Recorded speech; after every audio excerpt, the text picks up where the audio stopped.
forgiveness, prosperity, and Israel. These seem to be the trinity of approved talking points for modern preachers. If the conversation gets heated, they might throw in the homosexual agenda for good measure, but only briefly, just enough to appease the audience. End times? Sure, but only if wrapped neatly under the Israel umbrella. These are prosperity preachers after all, and their sermons often revolve around sowing financial seeds to reap miraculous harvests. And of course there's forgiveness, a recurring theme that seems to dominate their messages.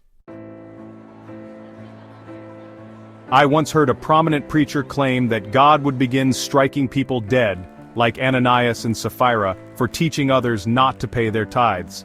Let that sink in. This same preacher, who is well aware of trafficking, witchcraft, and the sadistic practices in our modern society, reserved his most fiery and threatening stance for tithes.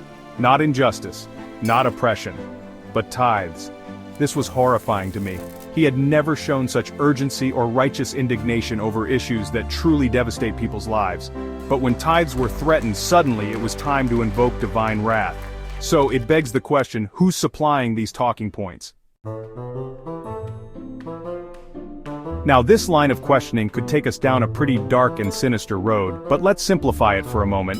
A YouTube pastor once admitted that he was overhauling his content to avoid preaching to the algorithm. Why? Because the algorithm was pushing political and popular topics at the expense of the true milk and meat of God's Word. In the end, it comes down to supply and demand. The congregations that flock to mega churches and cathedrals often want to hear messages that align with these popular categories. And these messages, though sometimes anointed and uplifting, can also align dangerously with the warning in Jeremiah 23:14. I have seen also in the prophets of Jerusalem a horrible thing. They commit adultery and walk in lies. They strengthen also the hands of evildoers, that none doth return from his wickedness. They are all of them unto me as Sodom, and the inhabitants thereof as Gomorrah. I've spoken before about the portrayal of unforgiveness as the only unpardonable sin. This kind of messaging discourages believers from engaging in spiritual warfare against darkness, and instead keeps them complacent, compliant even, in the face of evil.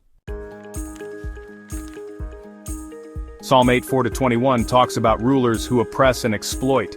We see this reflected in modern-day leaders who fleece their congregations, flaunting their wealth while promising that giving more to the wealthy will somehow bring prosperity to the giver. Yet the Bible warns against this in Proverbs 22:16. He who oppresses the poor to increase his riches, and he who gives to the rich will surely come to poverty. We often recognize the danger of oppressing the poor, but this verse reminds us that giving to the rich is just as problematic.